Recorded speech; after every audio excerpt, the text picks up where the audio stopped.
नमस्कार दोस्तों, कैसे हैं आप सभी। आज की कहानी का शीर्षक है तपिश। इतिहास क्या सचमुच अपने आप को दोहराता है। रह रहकर तनु यही सोच रही थी। रीना को देखकर सभी ने यही कहा था, तनु तो बस अपने ही जैसी बहू छांट कर लाई है।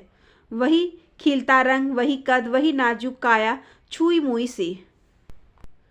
सबकी बातें सुन तनु को अपने ब्याह की याद हो आई। तनु जब ब्याह कर आई थी तो माँ जी से भी सभी ने यही कहा था, शीला तो अपने ही जैसी बहू ले आई है। लगता है जैसे बहू नहीं बेटी है, तो इसे मेरी बेटी ही समझो ना। माँ जी ने उसी समय भाव विभोर होकर उसे गले से लगा लिया था। वैसे इसमें कोई संदेह नहीं था कि उसे उनसे माँ जैसा प्यार ही मिला था। तब उम्र भी क्या थी, यही 19-20 की रही होगी। खाने पीने से लेकर वह उसकी हर बात का ध्यान रखती थी।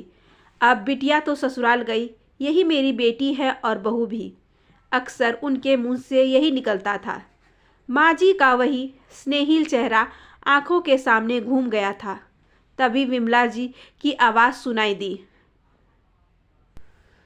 जाओ तनु, अब तुम भी कुछ देर आराम कर लो। शाम को फिर मेहमानों की विदाई का इंतजाम करना होगा तुम्हें। वैसे तो शादी का घर है, काम ही काम बिखरे हैं, पर तब तक मैं संभाल लूँगी। विमला जी ने एक प्रकार से उसे अंदर कमरे में ही ठेल दिया था, पर पलंग पर लेटकर भी तनु अतीत में ही खोई रही। शादी के प्रारंभिक दिन एकदम से आंखों के सामने घूम गए थे। सचमुच घर भर की चहेती थी वह। महेश तो एकदम दीवाने थे उसके। कलकत्ते में अपने फ्लैट मिलते ही उसे ले गए थे।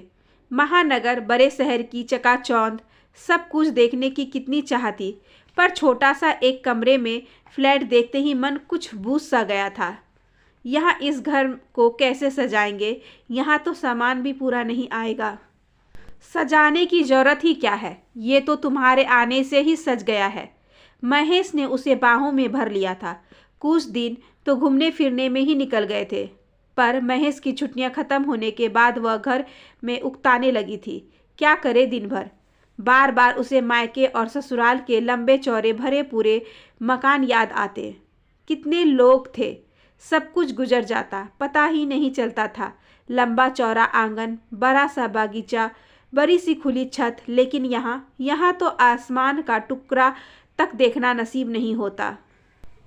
कई बार उसने महेश के मकान बदलने की भी जिद की। तुम बात को समझती क्यों नहीं, यह महानगर है, बड़े मकान के किराए भी उतने ही अधिक हैं। फिर मेरी समझ में नहीं आता कि तुम्हें तकलीफ़ क्या है। खैर, धीरे धीरे वह इसके लिए भी अपने आप को अभ्यस्त करने का प्रयास करने लगी थी। इसी बीच ससुराल से खबर आई कि सास बीमार है। महेश और तनु दोनों ही मिलने के लिए तुरंत रवाना हो गए। देखो तनु, तुम्हारा पहला कर्तव्य माँ के प्रति है, इसलिए मैं चाहूँगा कि तुम उनका पूरा ध्यान रखो। किन्हीं भावुक क्षणों में महेश के मुंह से निकला था वह वाक्य, और फिर माँ जी की भी जिद थी कि अभी कुछ दिन तनु उसके पास रहे। उन्हें अकेलापन खलने लगा था। तनु रुक गई थी। माँ जी की तबीयत में अब थोड़ा सुधार था। कभी बातों बातों में तनु के मुंह से निकल गया था, वहाँ कलकत्ते का मकान बहुत छोटा है, एक कमरे का, और माँ जी ने भी पता नहीं किस री में महेश को लिख भेजा था, अब बड़ा मकान ले लो, तभी बहू को ले जाना। बेचारी का दम घुटता होगा एक कोठरी में। उसके बाद तो काफ़ी लंबे अरसे बाद घर आए थे महेश, और तब से उखरे उखरे से ही रहने लगे थे। आखिर बात क्या है, मैंने तो आपके कहे अनुसार सबका ध्यान रखा। अब माँ जी की तबीयत भी ठीक है, मैं भी तैयारी कर लूँ। काहे की तैयारी, क्यों मुझे साथ नहीं ले चलना है? नहीं, वह सकपका कर रह गई। और सुन लो, जब तक मैं बड़ा मकान नहीं लेता हूँ तब तक तुम्हें साथ लेकर जाऊँगा भी नहीं, क्योंकि वहाँ एक कोठरी में तुम्हारा दम घुटेगा। ये कैसी बातें कर रहे हैं आप? तनु कुछ भी समझ नहीं पा रही थी। देखो, बात को घुमा फिरा कर कहने की आदत नहीं है मेरी, और जो भी कह रहा हूँ तुम भी समझ रही हो। अब जब तनख्वाह बढ़ेगी और मैं इस काबिल हो जाऊंगा कि बड़ा मकान ले सकूं, तभी तुम्हें ले जाऊंगा। और हाँ, अब आइंदा तुम्हें जो कुछ भी कहना हो साफ साफ ही कह दिया करो। क्या जरूरत थी माँ से यह सब कहलवाने की। वह न कुछ समझ पा रही थी और ना ही कुछ कह पा रही थी। माँ जी ने तो शायद अपने अतिरिक्त स्नेह दिखाने के लिए यह सब लिख दिया होगा, पर महेश उन सभी बातों को उल्टा समझ रहे थे। वह और कुछ कहती, इसी बीच माँ जी फिर कह गई थी, बहू का पाँव भारी है, वहाँ अकेले में इसे कौन संभालेगा। मैं भी तो यही कह रहा हूँ। दो टुक उत्तर देकर महेश भी चले गए थे। इसके बाद तो वह जय के जन्म के बाद एक लंबा सिलसिला चलता रहा। कभी बच्चा छोटा है तो कभी कुछ और। फिर इसी बीच नंदोई जी का आकस्मिक निर्धन हो गया और उनकी दोनों बेटियां शुभ्रा और आभा तनु के ही पास आकर पढ़ने लगी थी। फिर ससुर जी नहीं रहे और एक तरह से ससुराल का सारा दायित्व ही तनु पर आ गया था। माँ जी का दायित्व और शुभ्रा आभा भी। सारी जिम्मेदारियां कुशलता से निभा रही थी वह। फिर भी कई बार उसे लगता कि महेश के मन में उसे लेकर जो फांस है वह अभी भी उसी तरह चुभन देती सी प्रतीत होती है। बड़ी जीजी के बेटे की शादी में जब तीनों बड़े जीजा अपनी अपनी पत्नियों की तारीफ के पुल बांध रहे थे तो मंझले जीजू ने गर्मजोशी से कहा था, भाई अनु तो मेरे सुख दुख की भागीदार रही है और ख़ास तौर पर उन दिनों की जब मेरी थोड़ी सी आमदनी थी, पर इसने कभी चेहरे पर सिकन नहीं आने दी। अगर मैं 50 रुपये की भी साड़ी लेकर देता तो उसे यह खुशी खुशी स्वीकार कर लेती। उसी समय महेश ने जीजा जी की बात काट दी थी। यही तो रोना है। तनु कहाँ कुछ सीख पाई अपनी बहनों से। इसने तो मुश्किल के दिनों में मुझसे किनारा ही कर लिया था। अब दिल्ली में बड़ा फ्लैट है तो बीच बीच में आ भी जाती है, पर कलकत्ते के घर को देखकर तो उसका यही रोना था कि घर छोटा है, दम घुटता है। सभी लोग जोर से हंस पड़े थे, पर तन्नू का चेहरा मारे अपमान से लाल हो गया था।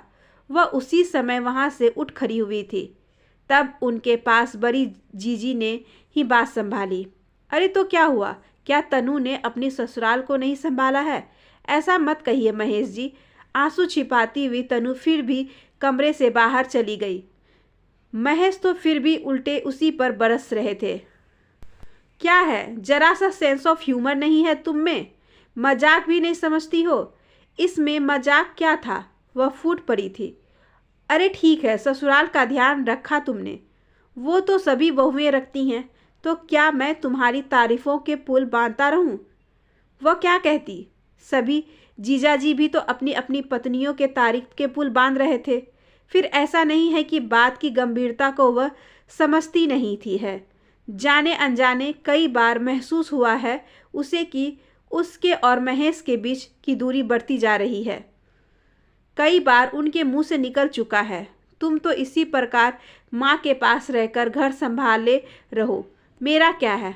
अब तो अकेले रहने की आदत सी हो गई है। हालांकि इसी बात को लेकर दोनों बड़ी दीदी भी कई बार कह चुकी थी। तनु यह क्या है, महेश को एकदम छोड़ दिया है तूने? अरे इतने आशिक मिजाज हैं, वहाँ किसी और से दिल लगा बैठे तो क्या? वह क्या कहती? क्या पता दिल लगा भी लिया हो। वह तो वैसे ही इतनी दूर रहती है, महीनों बाद कुछ दिनों को जा पाती है। तब भी कई बार उनके सहयोगियों की पत्नियों ने इशारा किया था। महेश जी की आजकल अपनी स्टेनो से खूब छन रही है, और तो और दौरे पर भी दोनों साथ जाने लगे हैं। घुमा फिरा कर जब उसने पूछा तो महेश डांट दिया था, अब क्या तुम मेरी चौकीदारी करने आई हो? अरे इतना ध्यान था तो पहले ख्याल रखा होता। जब ऑफिस में क्या मैं अपनी महिला कर्मचारियों से बात भी ना करूं? वह क्या कहती? चौकीदारी वह कर ही क्या सकती थी? अगर उनका मन हुआ तो क्या कई स्टेनो मिल जाएंगी उन्हें। बात तो परस्पर विश्वास की थी और वही विश्वास अब दरकने लगा था। ऐसी बातें याद करके कई रातें आंसुओं में गुजारी थी उसने। अब तो खैर महीनों भर पहले ही महेश रिटायर्ड होकर यहीं आ गए हैं। तभी तो विमला जी ने कहा था, अब तुम दोनों आराम से साथ रहना। अभी तक तो जिम्मेदारियां निभाते ही उम्र बीत गई। महेश वहाँ, तुम यहाँ। अब खूब बातें करना। पर वह सोचती कि इतने वर्षों से आई यह दरार क्या पट सकेगी। उसे तो शायद महेश की उपस्थिति में भी अकेलापन ही झेलना होगा। अकेलापन तो अभी से लगने लगा है। माँ जी का देहांत हो चुका है। आभा और शुभ्रा भी ससुराल चली गई। बस जय से ही रौनक थी। वही उसे अब तक संभाले था। बड़ा होकर वह एक दोस्त की तरह हो गया था। शुरू से ही माँ के साथ रहा था, इसलिए माँ के अकेलेपन की पीड़ा को भी उसने भांप लिया था। बस माँ को खुश रखना है, इस बात का हर पल ख्याल रखता रहता है उसे। तभी तो शादी के समय भी उसने यही कहा था, माँ बहू तुम्हें पसंद करती है, जो तुम्हें समझ सके, तुम्हारा अकेलापन दूर कर सके। और तब वह हंसकर रह गई थी। तूने मुझे इतना सम्मान दे दिया, यही क्या कम है बेटे। फिर कंठ भर्रा गया था। जय की भी तो अगले महीने फ्लाइट है।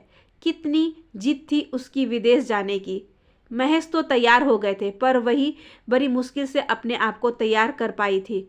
बेटे को कभी अपने से दूर नहीं किया और अब हजारों मील दूर। पर क्या करे, उसके भी तो करियर का सवाल है।